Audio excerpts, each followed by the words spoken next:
Right, welcome everyone to our weekly call. This is version two of the discussion that we originally had in Edinburgh on the 18th of May, but due to a technical error, the transcript was available and the AI summary, but not the actual recording. So we're having another go. Hopefully you'll get the recording this time. I'm joined today, as happened in Edinburgh, by John Todd of Quad9 and Peter Lowe, now of Zero Fox. And I should say, before we carry on, thank you to our sponsors of the call, DNS OARC, whose support is much appreciated. So the agenda for today, we're going to talk a bit, or John is mainly going to talk a bit about some updates that have sort of taken place over the last little while, with Quad9 on the technology side. We'll probably discuss a few other matters along the way, and Peter will then share his recent experiences of becoming a partner of Quad9, not of John Todd. I think you made that joke on the first call, Andrew. I think I did. That would be a wholly different call, I suspect. But it would have been lovely thought. Anyway, and then we'll just reprise some of the then recent developments, forthcoming events, and we probably won't have any other business this time, as it's just the three of us. But if there is, John or Peter can certainly chime in as they see fit. Right, so that's the plan. So let me stop sharing at this point, and we'll have a discussion. So welcome back, John. Unexpectedly so soon. Happy to be here again. It was good to see you and everybody in Edinburgh as well. I always like those conferences. I'll plug for DNS OARC if anyone here on the call is listening. And you're involved at all in the DNS community, you should really see what you can do about getting to a DNS OARC meeting. Lots and lots of interesting discussions. A lot of it in the hallways and a lot of it in the presentations as well. Um, so, so an update on Quad9. So yeah, it has been a while since we've talked about things. Just to kind of give a quick refresher, a 20-second overview.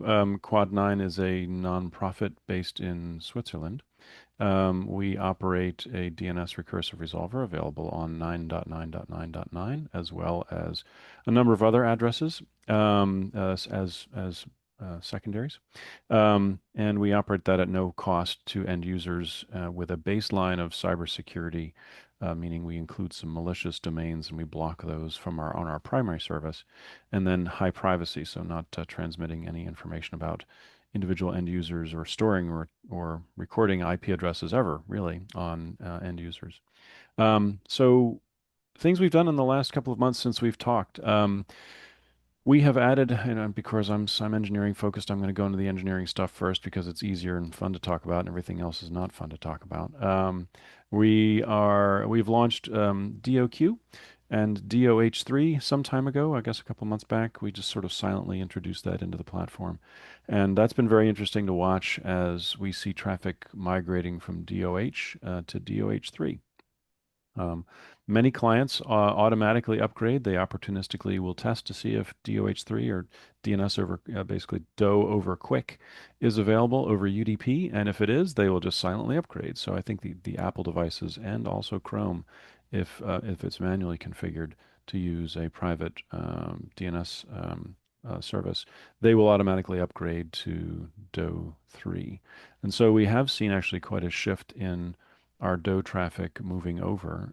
We still, still a very small percentage of our traffic overall. Encryption still hovers around, depending on the city, between about 13 and 25%, depending on, I think those are the low and the high watermarks for our larger locations. And that is very dependent on whether users are typing in Quad9 into their equipment, meaning if these are end users, or whether they, excuse me, or whether they are forwarding caches. Most of our traffic comes from forwarding caches.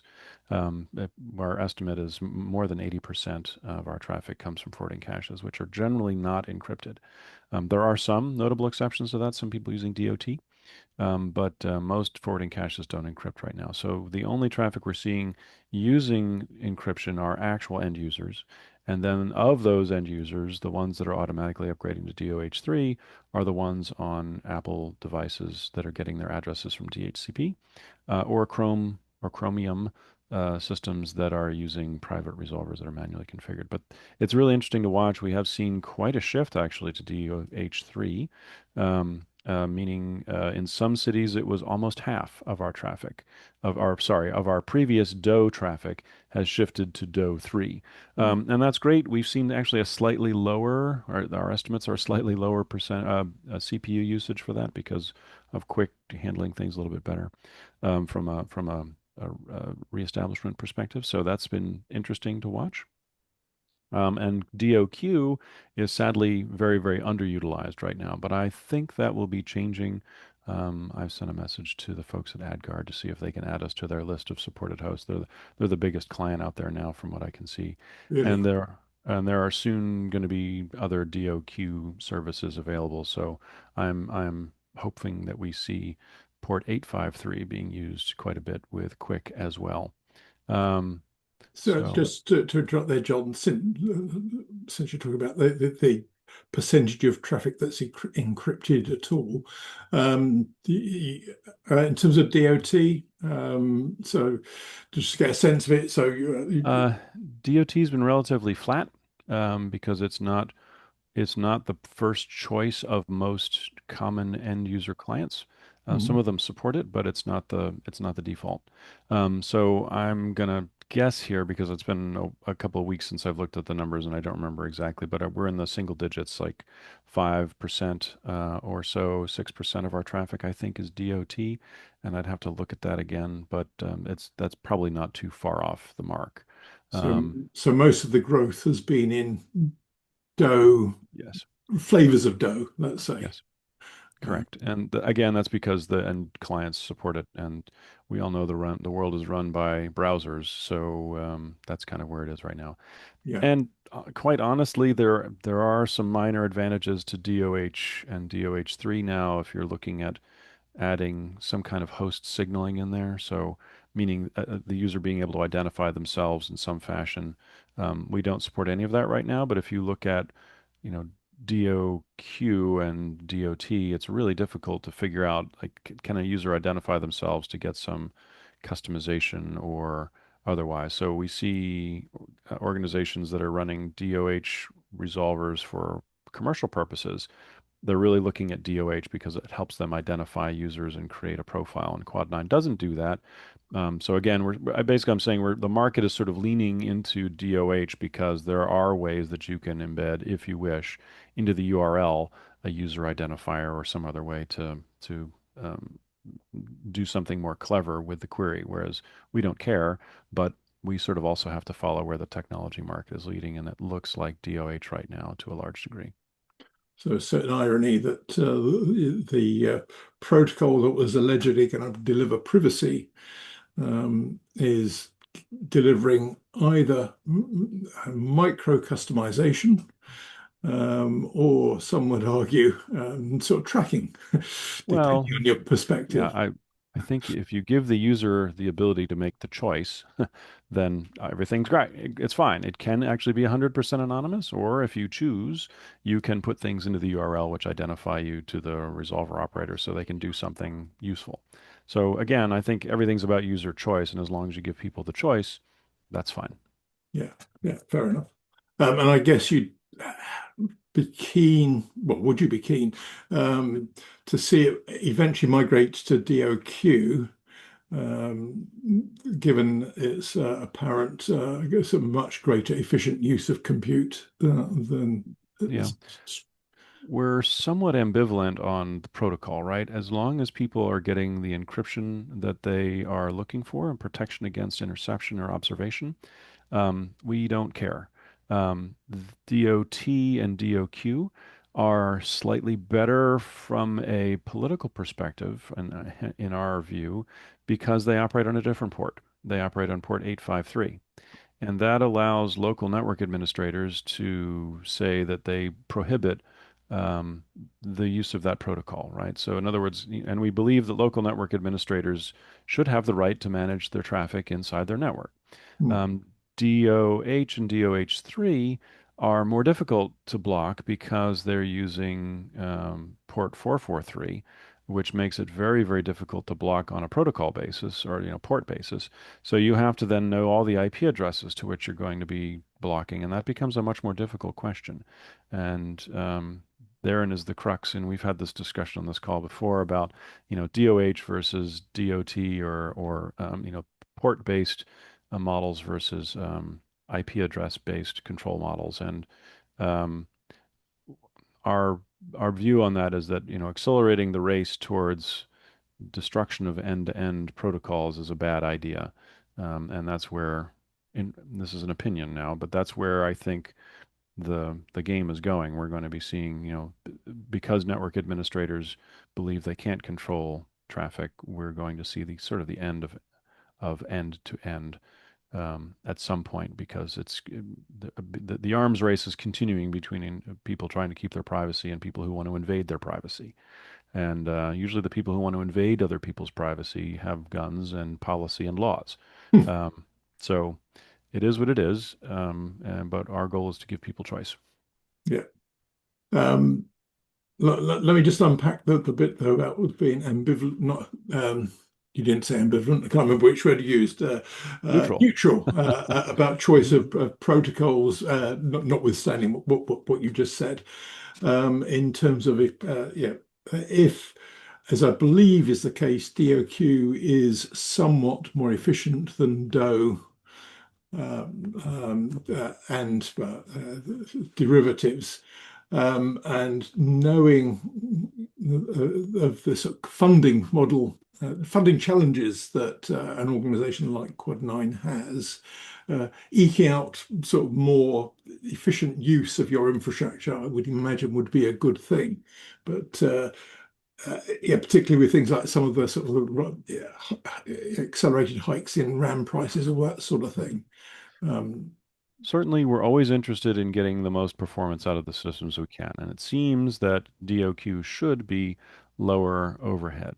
And so, yes, I suppose we have a minor preference for that, and I sort of indicated that as well. Like we also prefer protocols that are not that don't create conditions where we are blocked, yes, meaning our IP addresses aren't blocked. So. Yes, DOQ would overall be better for us, but we also recognize the fact that, um, as I said, the world is run by browser operators, right? And so we have to support whatever the most common protocol is that we think end users are going to use. So if we have to balance, are users going to use the protocol or is it going to cost us a little bit more from a CPU percentage? We're always going to be in favor of whatever it is that we can get, that we can make it easier for users who decide to use us, if they so choose, that they get to be able to use us without having to jump through a bunch of hoops. yeah, And so we are at the mercy to some degree of people who write the code for browsers and operating systems. That, if they want to use DOH3, then that's kind of the protocol we have to support. It might be slightly more expensive for us. As I keep saying, we lose money on every user, but we make it up in volume. Um, and so we'd love to see some support from these browser vendors, hint, hint, but that's not really been forthcoming. And so we are struggling to kind of change the topic for a second. We are struggling with the new changes in cost of equipment. That's been a significant issue for Quad9. As we continue to expand, we're growing still slightly less now than 2% per week. We were growing more than 2% per week, but now we're slightly less, like 1.7, 1.8, depending on the week, of query volume growth. And that's, of course, a terrifying number when you look at this and how we're doing this on a very, very low budget. So equipment is, staff, of course, is our primary cost. We have to have people to make all these things work. But then coming in right after that is equipment costs. Like how do we vertically expand in locations where we already exist, big cities where there's lots of users or there's lots of traffic that's dragged in. But then also, how do we expand to more edge locations? Quad9 puts servers in places where no one else wants to go. There Mm. are users there, but they are not profitable users. But again, when our model is not profit. So I was just saying before the call, we actually just lit up a server in Curacao, of all places. We are just yesterday turning up a service in Sierra Leone. Mm. These are places where there's no user base of any monetary value typically to some a for-profit company. But we recognize that there are communities either at risk there because of privacy issues, they are at risk because of latency issues, like things are really slow in some of these island nations. So we're trying to put equipment out to the edge, and so the costs of that now, you know, prices of RAM, of course, are astronomical, and equipment that used to cost us, well, I'll just simply say that there's been a threefold or a fourfold increase in costs Well, in the last 6 or 8 months, or it's that maybe a little bit more. hardware cost. Yeah, Yeah, hardware costs, and that's mostly driven by RAM, but not entirely. Actually, even some hard drives, anything that's SSD based is getting much more expensive. Even the used stuff is now much more expensive. So it's really I'm spending I'm spending time trying to find new vendors who have supplies of equipment that we can purchase at a reasonable cost to do this expansion as we keep growing. Um, of course, in between fundraising and doing the technical work and everything else, and the whole team really is pulling really long hours and pulling really hard to make things work. So it's not just me; it's everybody's now trying to figure out how do we get the most efficiency out of the money that we have. yeah, So yeah, it's as always, every nonprofit has its challenges with funding, but we're now doubly challenged with sort of the secondary effects of the U.S. pulling out of most of their funding, tech funding, where now there's a decreased funding pool. Even if we weren't, we did actually receive some funding from OTF, Open Technology Fund, and that's but the withdrawal of the U.S. has caused any other sources of funding to be much more hardly fought over. I mean, there's more yeah, people trying to get to the same grants. And then additionally, and this is again an opinion, but it seems like there's a reduction in security funding. Like people are less interested in security, which is weird and contradictory to what I would expect. But there seem to be fewer grants available, or there seems to be a withdrawal generally by both the corporate as well as the government institutions in Europe and as well as in North America from sponsoring anything. Everyone's pulling in their horns about, we can't spend any money. Grants and sponsorships are the first things to go.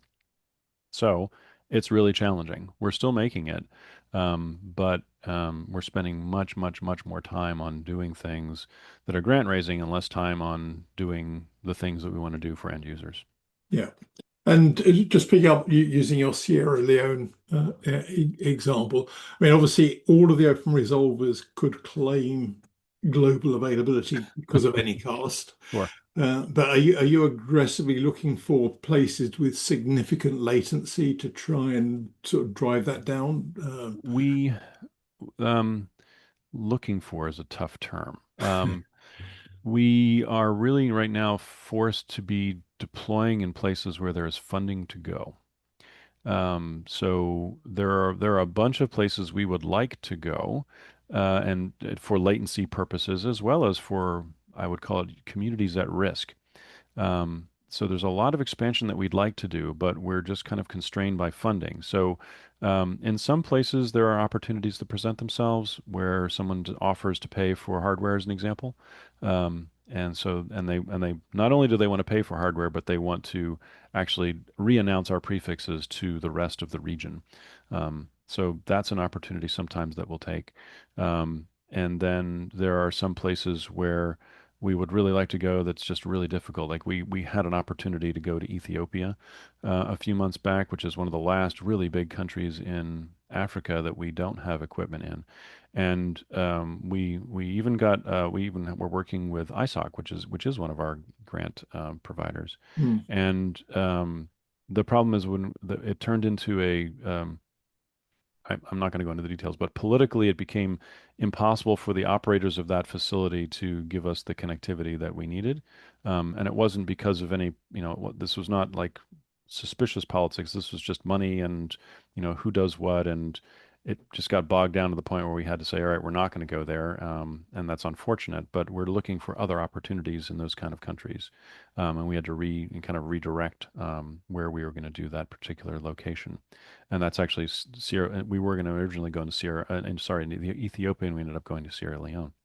Um, so yeah, we don't have enough funds really to say we're going to be, going to places that we don't exist. We have to take these very carefully, and we have to consider every euro or franc and dollar of money that we get in to figure out where we're going to drop equipment, because the costs and the time spent doing it is very high. Yeah. I wonder if you should just rebrand yourselves Quad9 AI, and then presumably a few Yeah. billion will flow in. Well, I ask that question a lot, like what's Quad9's AI strategy? And there isn't one really. We don't really intersect with that No, community much. We do actually use AI sparingly here and there for small code projects that are like very lightweight, that are kind of grunt work. But we don't have an AI plan. But yes, I get that question quite frequently, even from sponsors like, tell us what your AI plan is. I'm like, I and you just have to answer honestly, because there's a strong incentive to make something up to make it sound like you're somehow AI enabled. Well, there is actually something downstream from that. I shouldn't say that we don't have an AI strategy. A lot of the data we produce for researchers and then for our threat intelligence providers, segue to Peter, gets consumed on their side by artificial intelligence or pattern matching in yeah, LLMs, yeah, and so that they can start to determine if something is a risk or not. But that's outside of Quad9's mandate, right? We're connecting threat intelligence providers with some data. We're connecting our end users with the protection that our threat intelligence providers are giving us. So we're really just acting as a middle organization in helping those protection events to happen. I think you should position yourself as an AI enabler. That sounds Yeah, like a good well, thing. weirdly, and I think this is, people talk about AI needing these vast quantities of data. Well, we have vast quantities of data, but we don't give it up. Yeah, I mean, there are actually some slim sections of data that we do actually share again with threat intelligence organizations, um, Yeah. that have specific targets, but we don't just, we're not a passive yeah, DNS source. We don't just give out the data to anybody. But which is sort of another segue where we're really trying to figure out other ways we can generate revenue for the organization. How is it that we can, we're benefiting threat intelligence providers to some degree. Is there some way that we can get some more sponsorship slash payments somehow from the TI community that we benefit significantly, or from large research institutions that might have funds? So, trying to come up with ways that we can deliver aggregate data in a manner that allows us to charge for it in some fashion. So, more on that in the near future, but we have to be extraordinarily cautious because, of course, we will never do anything that compromises the privacy of end users. yeah, yeah. So, aggregate data is what we have, and how can we turn that into something that's able to generate sustainable income for Quad9 is certainly a thing we're working on. Yeah. Um, so just shifting to some other sort of topics then. I'll just prompt you on another technical development, and then we'll perhaps move to some broader things. DNSSEC. I Yeah. believe you've done a few things with DNSSEC Yes, we recently. have. So we've done two things. The first is that we did an announcement a while back about NTAs, negative trust anchors. And so we're trying to kind of move the industry forward. That's one of Quad9's mission mandates, is to create an example of how we think things could be done to improve security, privacy, or performance. And so we are now publishing our negative trust anchor list, so that if someone has DNSSEC enabled on their zone and for some reason it breaks and we believe that it is broken in a non-malicious way, we will put an NTA in. That's extremely rare, but we think we should publish that so people can see what's happening. Most other providers, in fact, no other providers that I'm aware of, are publishing their NTAs in some formalized way, but we have that now on our website. And this was actually tested only about 2 weeks after we put this practice in place with .de, the German top-level domain, failed due to a fault, not a malicious action. And so we determined it was not malicious. We put in the NTA so that .de continued to resolve through Quad9. And then as soon as it was fixed, we pulled it, and now we have a published historical record of that in our list. So that's one thing. So NTA, basically NTA transparency, I think would be the best way to summarize that. And then the second thing we're doing is that 99910, which has traditionally been our non-filtered address. So if you don't want security filtering and you just want DNS, the whole DNS and nothing but the DNS, you use that address. We have traditionally not enforced DNSSEC on that. We are strongly validating resolver. And we're going to change that. We're actually going to do strong validation now on 99910 as well. We got that. That was mostly due to end user requests. Everyone wanted just a standard resolver with no security filter, but they said they wanted DNSSEC. So we finally gotten around to pulling that exemption from 99910. And then one last kind of privacy. Sorry, if we move on that without losing your thread, do you want to talk about the traffic split between Quad9 and Treble? Oh, yeah, it's quite small. It's 99910, meaning the non-DNSSEC enabled. Well, currently the non-DNSSEC enabled one, soon to be DNSSEC enabled. That is it's probably only about 10% of our traffic volume at this point. So it's not very large, and so it's for people who are looking to run their own. They have their own downstream DNS blocking system as an example, and they don't want to have interference with ours, and that's fine. And other people have other reasons where they just don't want filtered DNS. And again, giving users the choice whether they want a filter set or a non-filtered set of the DNS that's key for us, is always giving the end users the ability to make a decision themselves on what they want to do. Yeah, and I must admit, when you mentioned this about for those who do downstream filtering, it hadn't really occurred to me previously that use case, but I can see if you need to have a full audit trail about what you've blocked and why, doing that entirely under your own control probably greatly simplifies that challenge. Right. And what we've done as well on our blocks is we are now actually tagging them with EDE, extended DNS errors. So you can actually see the flags now in the DNS itself. When we block something, it actually sends you a message in EDE. So it's a standardized model for that. I think it's 15 or 17 is the number we give for blocked. Previously, we were doing that as well. We were using a non-standard method of indicating those NX domains were not natural. We were using the recursion available bit. We were setting that to 0, which didn't seem to hurt anything, and people were able to then indicate it. But now we're moving to a standards-based model for this. So this is much better because we can put much more signaling in that, and actually then can be consumed downstream by Pi-hole and everything else. Pi-hole previously actually did use the RA bit, but now we have a standardized model. And I plug I don't know what the time frame is, but I think impending standard for structured error messages, which would sort of unpack the EDE code into words, which I think will come out as a standard at some point. But great to be embracing what's there in the meantime. One last kind of thing that we slipped in between DNS OARC and now. So good thing we had this call now. So there was an interesting talk given by Elizabeth, and I'm not sure I remember Elizabeth's last name, at the University of Glasgow, I think, about AS112, and which is a fascinating talk. So if you do AS112 is there to absorb bogus queries. So a bogus query, like if you do a PTR lookup on 192.168.1.1, and if your resolver does not answer that locally, it goes out and gets recursed to the roots. And AS112 is there to absorb all of those bogus queries for a number of different RFC, like RFC 1918 addresses. I think it's RFC 6303 contains the big list of addresses that shouldn't be resolved.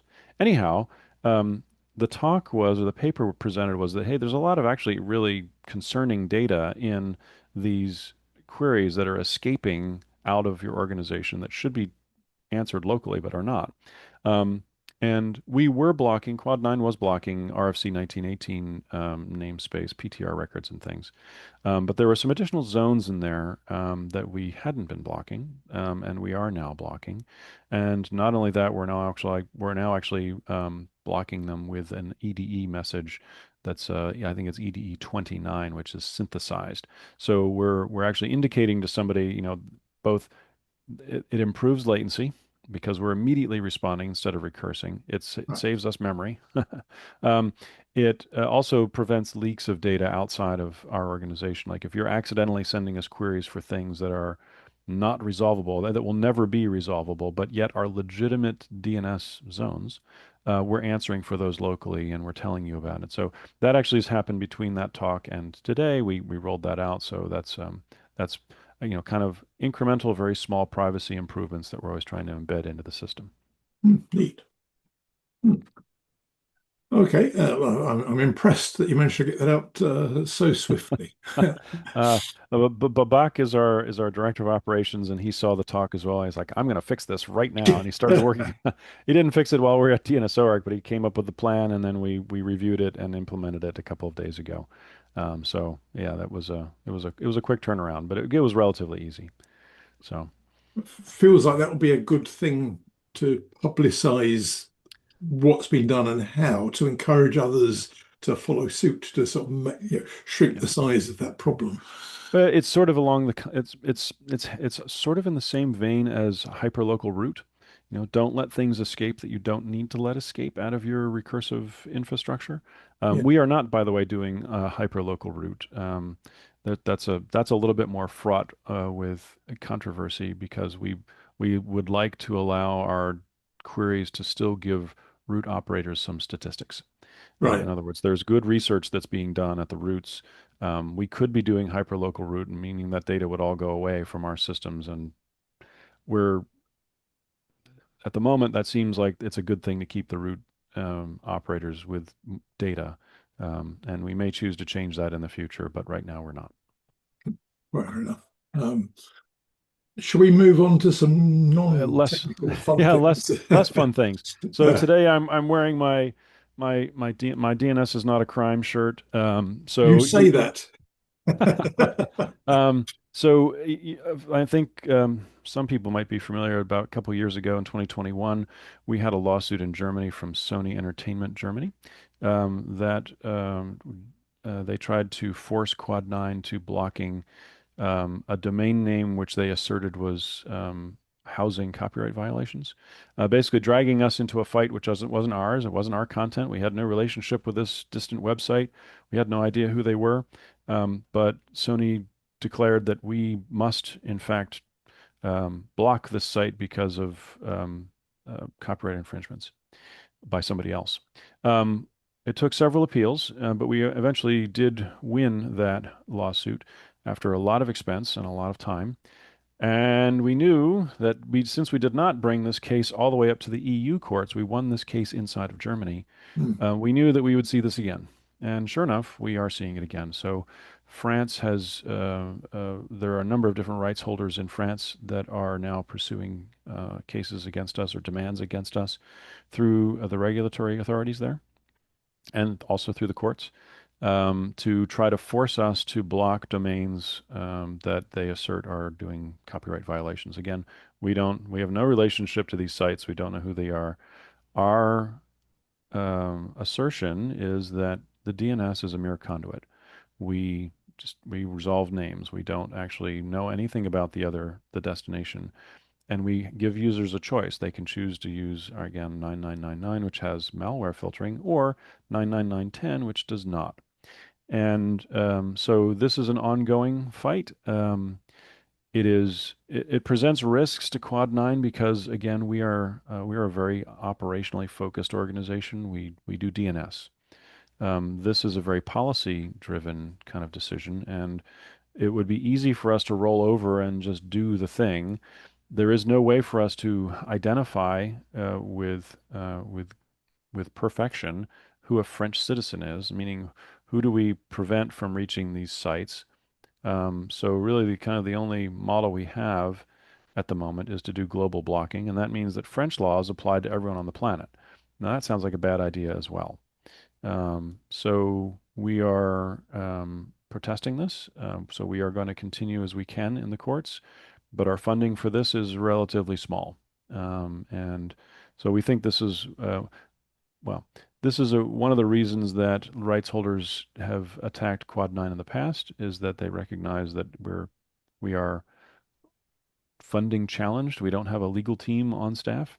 The difference in France, though, to our advantage, is that the same demands are being made of larger organizations like Cloudflare, Google, Cisco, and I think Whalebone is also being implicated in this as well, among others. So there are allies we have now. We are one of the few, I think, and in fact, even excluding Whalebone, we're the only organization that's doing just recursive DNS. That's all we do. And we do it for free. And so this puts us in kind of a weird position because the other organizations have other businesses, and often they have content-based businesses in the nations that are at risk for these kinds of suits. So interesting times, as always. We welcome donations, no matter how small. Go to the Quad9 website and give us some money for legal fees. We would very much appreciate it. We're trying to collect local in-country legal assistance as well, um, with varying degrees of success and interest. And it's always difficult coordinating a bunch of even well-meaning lawyers together and to try to help build a case. So that's something that's taking a lot of our time.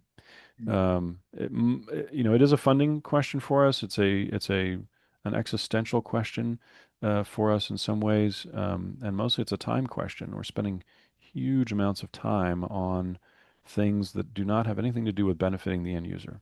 In fact, they are often going directly in contradiction to what the end user wants. So it's a weird position to be in. Yeah. Yeah, as you say, a significant sort of opportunity cost. And as I think we discussed before, I guess if I wanted to be successful in court, I say this with respect, Quad9's a much more appetizing target Yeah. than Google, or in terms of relative sort of legal bandwidth. Legal bandwidth, yes, but I would say that it's also we are a much more difficult target because of our mission and our goals and our lack of entanglement in any other business opportunities, right? Like we're not a content provider, we're not an advertising provider. We don't host websites, we don't host infringing content. We don't have it. All we do is DNS. So it's more appetizing because we don't have deep legal Firepower. pockets, but it's less appetizing because we have a very clear and a very publicly useful mission that we provide. And, if we have to do something like, and there are many options on the table, right? But if we would have to, like Cisco, if we left France, that would mean we have millions of users in France. We have a very large installation in Paris.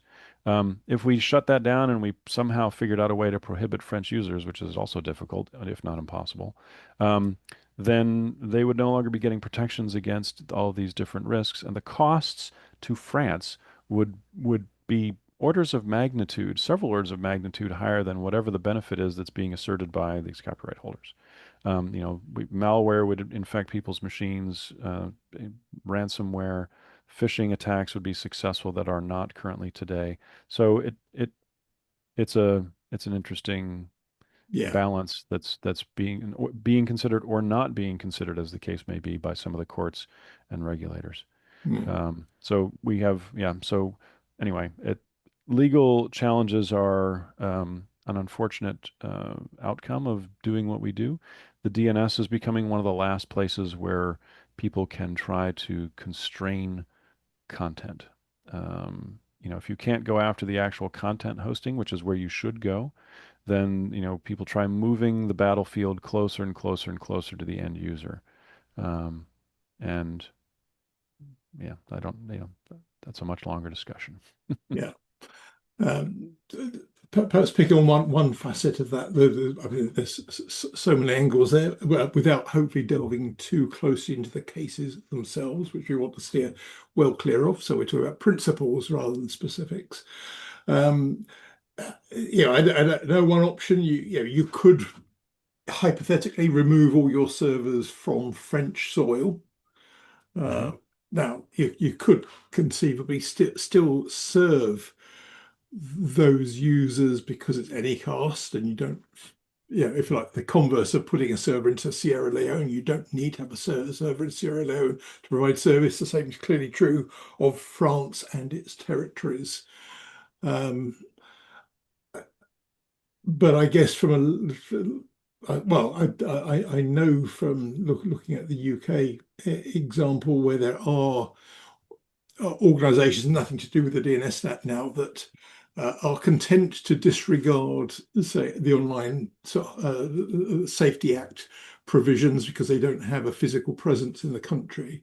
And I think the approach there that the regulator seems to be pursuing ultimately is eventually to alight on ISPs in country as a sort of a disruptor of last resort, effectively to disrupt access to the service, whatever it happens to be.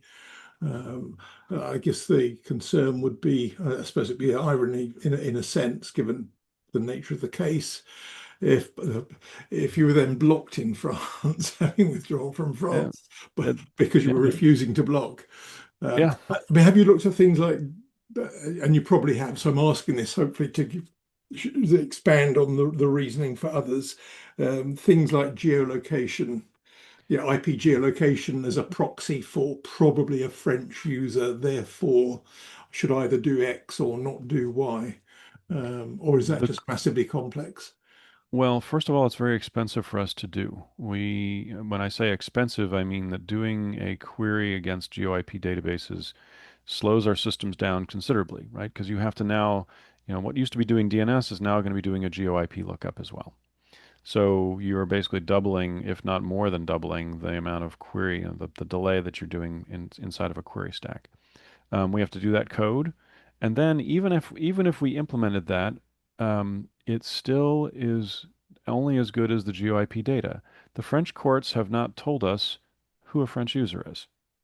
What is a French user? Please describe to me how we identify a French user. Quad9 does not have any user information about our users.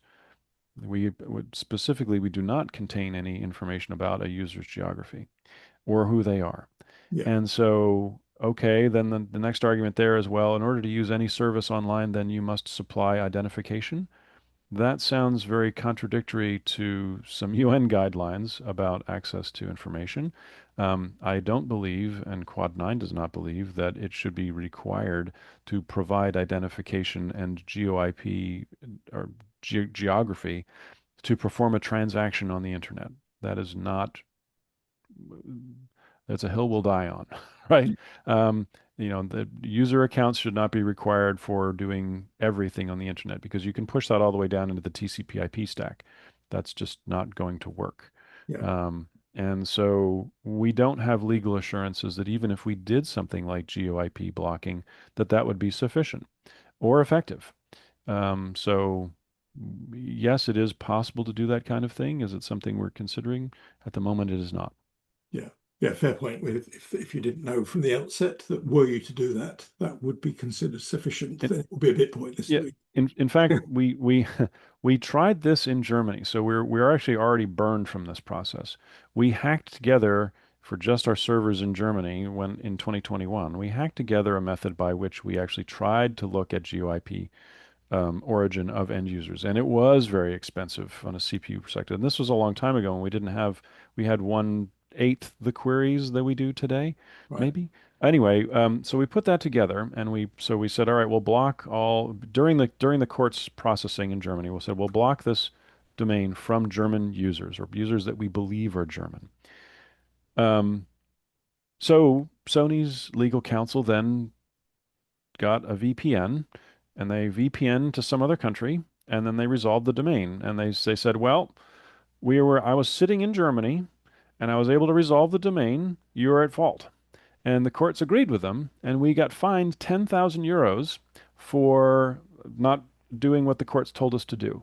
When, yeah, they used a VPN, they specifically hid their IP address. So we have evidence right now, based on past cases, that that is insufficient. And so, no, we don't believe that geo-IP blocking is a way that this is effectively done. It's possible to do it, but we already have evidence that courts have said no, it's not. And by the way, we never got that 10,000 euros back, even though we won the case, Hmm. because the courts in Germany, the way that they worded the win was that, oh, well, you didn't actually ask for the money back in the second case with the appeals, so that money just disappeared. And they said, well, you can try to sue us for it, and then we don't have that time for that. So basically, we already have some evidence that GeoAP blocking is not a sufficient thing to do. So why would we even try that? Yeah, fair enough. I just thought it was worth putting that out there because I'm sure there's some people just curious on that point. Yeah, I saw Peter smacking his head in the other video window. Yes, that was our response as well. But the courts don't understand this. They usually don't have the technical understanding. So if the plaintiff asserts, "Well, I was sitting in my country and I resolved the name," well, that's good enough for them. It doesn't matter how they're lying to us about their location. That somehow is irrelevant.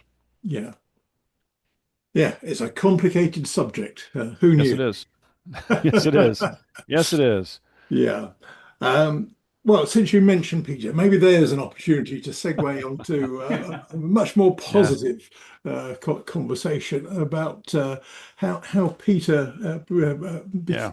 Blocking. became a partner of Yeah. Quad9. So let me do a quick segue there. So Mm, we have 35 different providers that we get threat intelligence from because Quad9 doesn't generate its own threat intelligence. We just translate it from a TI provider to our end users. And so we're always looking for new sources, very specifically regional, like country-based level, kind of what are the domains that are trying to attack your users, but also broad things like who's looking at this on a wider scope, who's building lists of domains that are 100% malicious. And so we're always bringing on new ones. And what we give back, and Peter will talk about this in a second, what we give back to threat intelligence providers, why do they give us this data for free? Because this is really expensive stuff to do.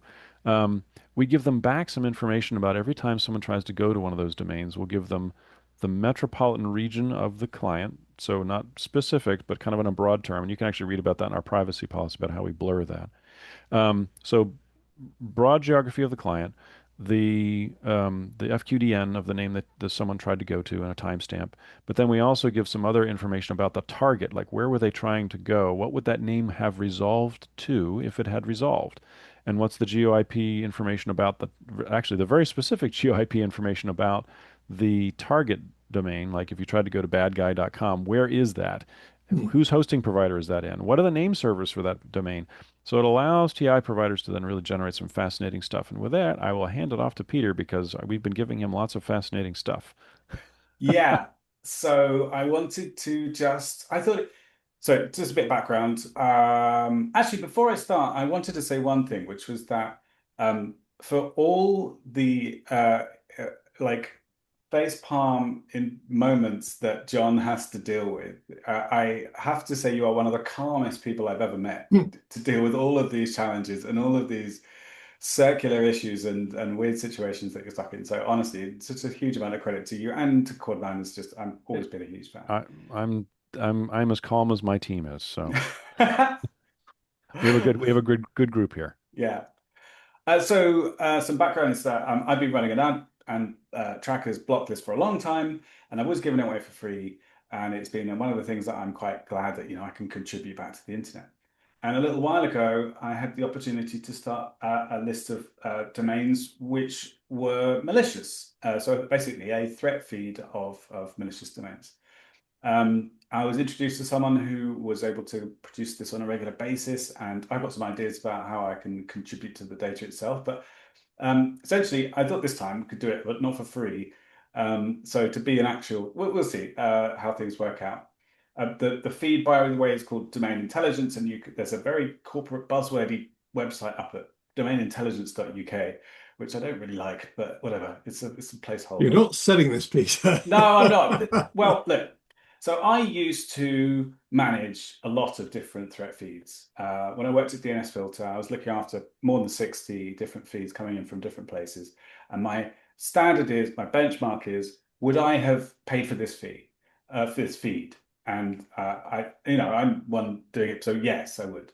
The idea was it for it to be very high integrity, so very like no false positives. False positives was one of the biggest problems to deal with threat feeds like this. If you can't really trust the data that you're looking at, then essentially you can't trust any of it, and it becomes very difficult to maintain. And the whole thing about false positives is quite involved. Like, how long do they live for, and how bad are they? Like, how many there's all sorts of different factors involved. So my idea was to create a feed that was very high integrity, maybe not trying to cover the whole internet, but just useful for enough people out there. So I approached Quad9 after we got things up and running, and approached Quad9 and asked if they would be interested in for us to become a data partner. And so yes, we went through this evaluation phase. And I have to say, I wanted to just share this because, like John said, I think it's if you have data that you think could be good for Quad9 to be using, they are receptive. And I mean, it took a little while because they have a lot of things going on, but it was a really interesting experience. And the feeling, well, so I'll tell you what happened first. Is relatively simple. We set up a meeting, discussed the data that we've got, and sent over a snapshot of the data. Then that was run through against the existing feeds that were being ingested by Quad9 and compared to an exclusions list that had been built up for previous false positives, I imagine, and compared against that. And we did quite well. It was fairly unique data, and well, there were a few entries which matched some from the manual exclusion list that Quad9 maintains. But we looked into them, and it turned out that they were, I think, just stale entries, so they weren't actually real false positives. And we got onboarded after that, and were ingested and started receiving telemetry about the blocks. And it's interesting the way that we received the telemetry as well, because honestly, I had expected there to be some sort of API that you connect to and do a pull request or say how many blocks have we had, but it's a web socket that we connect to with a key, and every time there's a block for a domain which is on our list, we get this telemetry back, and it's like a big JSON blob of information. And it has, by the way, I should say that it's not everybody shares credit. So all the threat providers, if there's a domain on our list and there's a domain on someone else's, we both get the telemetry about the block. And it's so I will say a little thing. John mentioned this last time when we did the original recording, but at the beginning, this is a new thing for me, and we're sort of testing the waters on how useful this data is going to be. And I was expecting there to be quite a lot of blocks coming through, quite a lot of telemetry. But after we set it up, and I was only getting like a few hundred a day. And I really thought, oh, well, okay, maybe you've got to go back to the drawing board. Look at how good this data really is and think about ways. I mean, it was good. It was interesting. And then one day we had like 120,000 blocks, which was very exciting because, it was obviously someone that was being under attack somewhere. And it was a good feeling because, we felt like we are helping these people have a better day than they would have had otherwise, And then I started looking at the data a little bit more carefully, and I saw that there was only maybe 15 or so locations included. And so I said, I think I'm not sure we're getting all the telemetry we should be. Yeah. Sorry about that. Yeah. So I forgot to add it to the right ordinal list. And so I sent a note to John, because what I did was I added a canary domain to the list, and then I queried it myself, and I didn't see the telemetry about that canary domain. So I sent an email to John actually, and to Quad9, and I got an email back saying, "Oh, what's the canary domain?" And I was out going for a walk, and then by the time I got back, I had a message saying, "Oh, found it, fixed it," sending out the updated stuff now. And then I had another look at the telemetry because I had like an open WebSocket that was like outputting to a log file. And the screen was just going yeah. So in the first few days, we got something like 8 to 10 million blocks a day, which was put that 120K day like sort of into perspective. Yeah. And so first of all, like it's very cool. Like it's great to be contributing towards this towards Quad9, you know, and to helping block more things. I don't know what percentage of it, you know, our little threat feed or it's a good quality threat feed, but obviously not someone like, you know, Team Cymru or Recorded Future, which have, you know, hundreds of thousands of signals a day, or maybe, I don't know. But yeah, we're helping, which is nice. The volume isn't as important as quality, right? Yeah. So really targeted, well thought out data, even if you only have 10 domains in your feed, or even, well, I won't say one. One would be tough. Like a very small number of domains is fine as long as they're really high quality. And Yeah. some of those, we have some very small lists that are 100% unique that produce large volumes of queries that they've figured out, and they are malicious. They're really nasty stuff. So it's you know, quality over quantity. Although we have some that are both too. So it's not a one or the other. I will hands up to make a confession. That one of the other things that I've learned and I would say ingested, not ingested, but like we did have a couple of false positives at the beginning, and our my very high integrity list was not as high integrity as I had hoped. And everybody at Quad9 was very gracious about it, and I've learned a lot in terms of put extra layers of kind of checking in place. But the impact of getting something wrong is significant now. So, yeah, I'm being much more careful about how we find out very quickly if there's a false positive, right? We have a lot of users, 100 million plus users around the world, maybe 120 million. So false positives get reported to us blindingly quickly. Yes. And we will work out this. We'll figure them. We'll sort it out ourselves if we don't get quick response from our threat intelligence providers. So, but we're relatively low still on the total number of false positives across the network. It's still only 1 or 2 a day that we actually discover are in fact false positives versus we have a lot of we have a lot of people who are now malicious domain operators sending us false positive, hey, you're blocking my domain. You should unblock it. Like, no, actually, you are not a false positive. So we're constantly battling with that. So, but it is false positives, as you said, are pretty important for us. Yeah. Well, actually, one of the things I wanted to mention was and Andrew, we talked about this in the last call. I wanted to talk about dark matter, which is really interesting. I'm going to be doing more looking at this. Whenever we bring a new threat provider on board, we kind of look at what their uniqueness is. Like how many domains do they have which aren't in anybody else's lists? And it turns out, and because I looked at this after our last discussion, more than half of our providers of the roughly 35 or now 36, 37, I guess, more than half are more than 90% unique. So that is good and it's bad. It's good in that we have every new provider we bring on is bringing really highly probable that they're bringing really good, interesting new data to the system. The bad thing is that every provider we bring on is bringing new data to the system. So we're not able to understand what the level of malicious domains that are out there that exist because we can't simply say it's decreasing. Like every new provider we're getting, we think we would be reducing the number of uniqueness, right? We'd suddenly start to see that there's a lot of overlap because everybody's finding the same bad things. That's not what's happening. So the mass out there that is the true list of malicious domains is, I'm calling it dark matter, right? Dark DNS matter or something, because it doesn't seem to be getting any smaller and we can't seem to measure it. That's one of those. So I'm also disturbed about that as well. I'm wondering sorry. So I'm wondering if there's a complex sort of maths PhD thesis that could build a hypothesis for the size of the dark matter based on the non-duplication of new feeds, if that makes any sense. I don't know. I don't.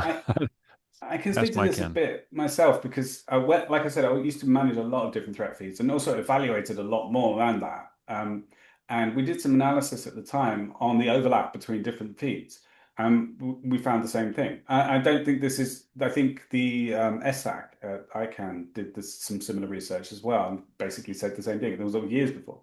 And we came to the conclusion that the reason is basically because everybody has they have different signal sources, they have different methodologies, and they have different thresholds about what they include in what they classify as a threat. They might even just be different classifications. Like a malware domain might mean where malware is being hosted for one organization. It might be a C2 domain for another organization. A phishing domain might be it might be classified as or landing pages which have I don't know, dodgy ads on them, but other people might not include that. So, and the nuances I think are a lot of where that difference comes from. The exception is when you see almost 100% overlap, and that is almost always because they're ingesting someone else's list. And they're just it's essentially a copy.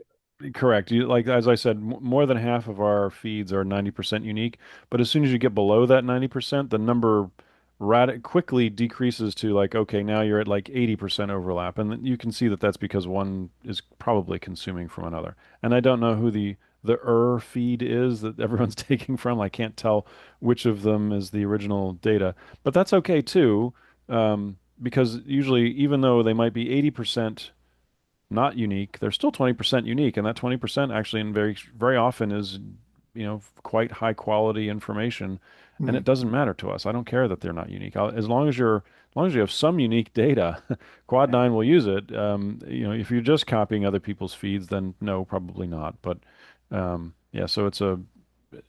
it's an interesting analysis that we don't have time to do as long as we keep getting the bad domains. One little thing I wanted to just say about this telemetry, which is really interesting, and I think other people can do similar things with it if they were contributing their data, is because we get to see what the domain would have resolved to, you can see, and the geo data, you can see domains that might have resolved to different addresses from different locations. Which would indicate much higher level of sophistication for the domains being used. That's really the gold in there that we provide, because anybody can look up anybody can take their own threat list and just do a DNS lookup on it, right? But that's not what we're doing. We're doing the lookup from the actual server that received the query from the end user. So in other words, we're giving them the actual user, we're giving them the answer that would have happened in that geography for that user. Which is for APTs very, very interesting data, because you'll see, everywhere in the world gets the same answer, which is like Google. I'll pick one like Google with 4 O's, although I don't know if that's a bogus domain or not, but like, let's say Google with 4 O's, everywhere in the world resolves actually to the IP addresses of Google's real servers, or refers, basically it goes to a harmless endpoint. I'm not necessarily a real endpoint, but it goes to a harmless endpoint, except from one geography. So the most interesting stuff is where you see it, where it's just one geography that's different, and that's fascinating stuff. And that's things that AI can pick up, right? So this is where AI does filter into the Quad9 discussion, but again, it's on the threat intelligence provider's part. And to expand that thought without getting into too much depth, and I know there are instances where it will actually not just vary by location, but also sometimes by time of day and other variables. So you can have, if only these 3 things are true, then you get to the really bad page. Otherwise, you get to annoying advertising type stuff. And I know there's been some research recently by ICANN and others. Of course, Infoblox publishes loads of papers on traffic distribution systems, as do others. It's a sort of a big business. Quickly changing tack, Peter, because the way you talked through that sort of onboarding process, it sounded quite straightforward and quite quick. Yeah. again, in case anyone's interested, sort of end-to-end time for you, what roughly? Oh, maybe a month, I would say. But on behalf of John and everybody else at Quad9, I wouldn't say there's any guarantees. No, no. It depends entirely on their workload. But something like that, I think. Is that about right? Would you say, John? We can do it faster. So a month is normal because we Amelia, who's our director of threat intelligence, takes in the data, does the initial examination to make sure that it's, what does your feed look like? What would it do if we were to implement it? So we actually do kind of we call it a gray listing, and then turn it around and usually work with you to get the API involved. Good news is I didn't have to work with you much, Peter, on the API. I just kind of gave you the data because I knew you'd figure it out. Yeah, a month is probably a reasonable time frame. We can do it faster, but a month is probably what I would say people should expect. Yeah. Which, to be fair, with respect, Peter, a newbie sort of feed, that feels pretty decent to me. Yeah, very much so. It was a really interesting experience, and I always like to share things like that. But I also hope that it's going to encourage people to share their data with Quad9. I hope so. Because it's a really worthy cause. Well, and yeah, well, it's useful for you too. Yeah. and we all, there's a net gain to all of us. Yeah. The better the feed, the more bad stuff we don't get to, which is a good thing. Does that feel like a good moment to pause and I'll quickly move on to some stuff that's happened recently? On the weeklies. Yeah, I think so. Give both of you a bit of a rest. Fine. Okay. Well, yeah, I think that was really interesting. I think we broadly covered much of the same ground as previously, but some new stuff that we covered and maybe some stuff we didn't, but that's okay. Still felt like a good conversation. But whilst all that's been sort of going on, going back to my slides, other stuff has been happening out there in the world. And just for completeness, I will go through this, but I'll be going through it selectively. Just the actual people that are interested, you can get this on a weekly mailing list. And if you're not on that, just ping me a message and I'll be happy to add you and you can get this directly. Yeah, since we were talking about AI, announcements as Infoblox and GoDaddy have backed each other's proposed standards around AI agents, so agentic AI. In the case of Infoblox, their DNS aid, which is about agent discovery, proposal is very early stages in terms of the standardization process, but clearly third parties supporting it is useful. In the case of GoDaddy, their agent naming services, or ANS, and both of which claim to be standards based themselves, obviously, and completely compatible with the DNS. So hence the ANS name and DNS aid. So they're building on the ANS, so the DNS, to bring in the big world of agentic AI, which could have some significant volume implications for the DNS. From some research which was put forward at the last ICANN contracted parties meeting, middle of March, a couple of months ago. The data there said, the current sort of DNS universe is about 350 million domains. Projections for agentic AI by 2030, anything between 1 billion and 5 billion domains. So even at the lower bound, that's sort of 3 times a bit bigger than sort of 3 times addition to the current sort of DNS domain universe, which will probably stress test some parts of the ecosystem to see sort of growth at that scale, at that speed, and no doubt an ensuing increase, maybe not at quite the same scale of traffic.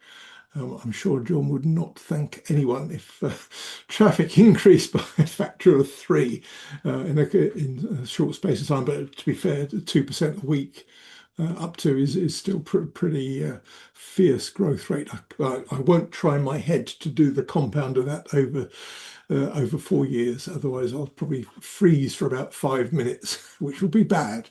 Yeah. Anyway, yeah, so lots of stuff happening and continue to happen in the sort of DNS stroke agentic AI overlap. Also, a very clickbaity title about private DNS isn't as private as you think, from Monica White in How to Geek. But actually in my view, quite an informative article that actually sort of teased out what encrypted DNS doesn't do. No, I didn't take it as a criticism, just by way of sort of educating users as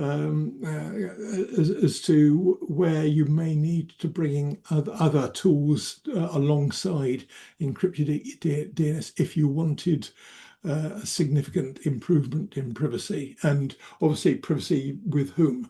If it's with the sort of target server, for example, that would need, again, different steps, again, things like oblivious DNS, for example. As I say, clickbaity headline, but actually quite a decent article in my view. And speaking of oblivious DNS, that's an unintended segue. I was very interested to see an article. I think it was, I can't remember which publication, talking about Numa. They published or announced support for oblivious DNS over HTTPS, ODO. Supporting that as a client alongside sort of regular DNS dot and DO. Again, quite informative post. If their announcement contains some quite useful information, just really explain what oblivious DNS is and what additional privacy gains that offers, should that be a concern. And unusually, it made a claim. I've not had a chance to check this, but I think it's probably true at the moment that they're the only offering where you can access an Odo relay without needing an account. And they made the point that, for example, with Private Relay, you do need an iCloud Plus account. So you've got to surrender some credentials to use it rather than just sort of use it as a service. So it'd be interesting to see if anyone else follows suit on that. Probably the only one I'll mention at any length at all, which John sort of touched on earlier. There was an outage on .de a couple of weeks or so ago, which, to be fair, DNIC turned around really quickly. I think less than 2 hours, they'd identified the root cause and put a fix in place. And they published a summary of their sort of root cause of what the outage was.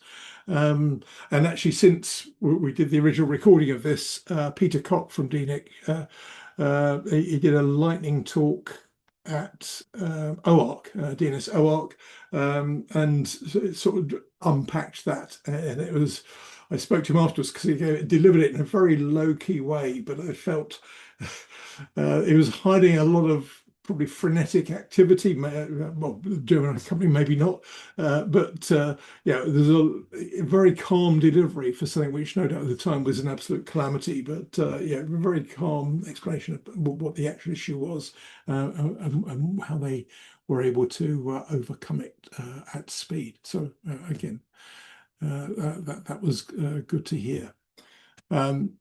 I'll put a link to Peter's lightning talk as well, because I think that would be useful. Other things I probably won't go over much of the rest of this in the interest of time, because we've had quite a good conversation.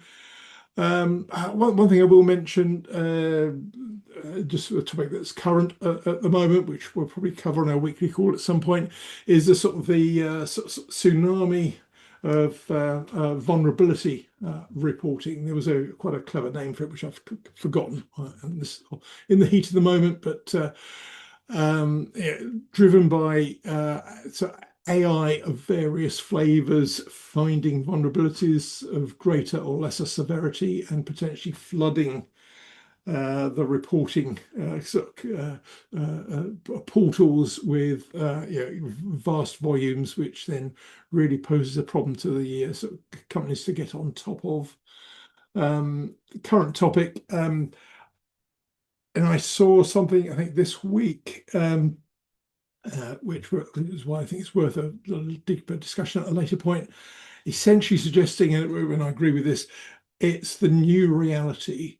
It's not just a small peak and get over it in a few months and it'll be back to quotes normal.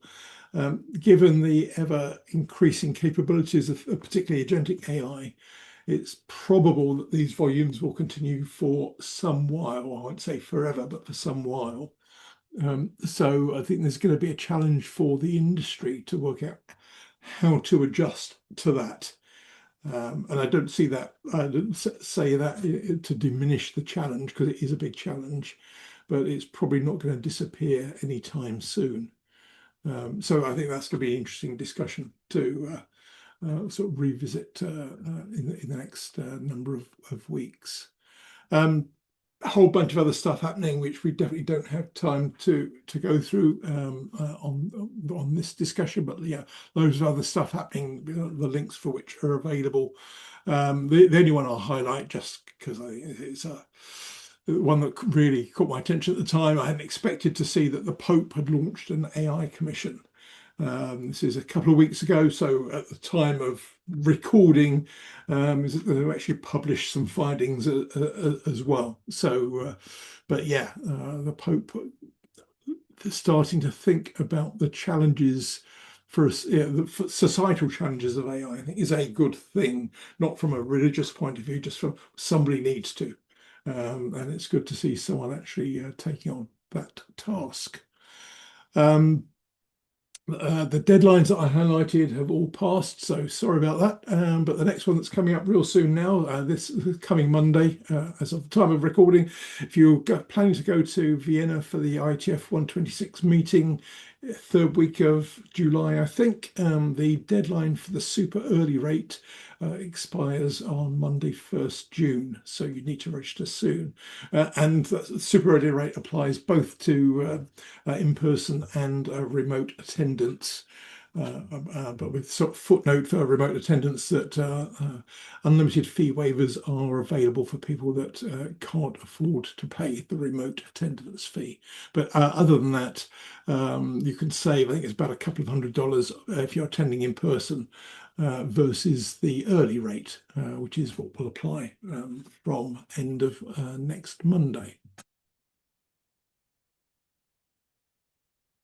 Yeah, and other deadlines later, which we definitely won't worry about now. Again, since we first sort of did this conversation, RIPE 92 has taken place. It's no longer a forthcoming event. Probably the next thing on the horizon of note will be the ICANN 86 Policy Forum in Seville, which takes place from the 8th to 11th of June, but happens to overlap with Morgue in Montreal, WWDC in Cupertino, and the Global Anti-Scam Summit in Lisbon, amongst other things. So that's a very, very popular week of the year. So pick your favorite child scenario. But if just for the record, I shall be in Seville with the ICANN team and hopefully giving a presentation about some of the challenges to the multi-staker model and sort of macro challenges to the model. So more of that perhaps on a later call. And yeah, so the next call now will be 1st of June, where we'll do a preview of some of the interesting things on the agenda for that ICANN meeting. So unless, and you may have, so I'll go on to any other business. Let me. I'm the only one here. So yes, Peter, unsurprisingly, as he's an hour ahead, so it's getting a little bit later in the evening for him. Just on the off chance, John, you had any other business you wanted to mention that hadn't occurred to you? No, I'm good. No, brilliant. All right. Well, thank you for coming back on to sort of revisit the topic. Apologies to you and in his absence to Peter for whatever went wrong last time. Thanks for the effort on your side to redo it. That's good to see a completion. Thanks. Indeed. And for everyone watching, have a fantastic week, and hopefully see you on Monday first to talk about all things ICANN 86. So, cheers. Bye. Thanks everyone. Bye.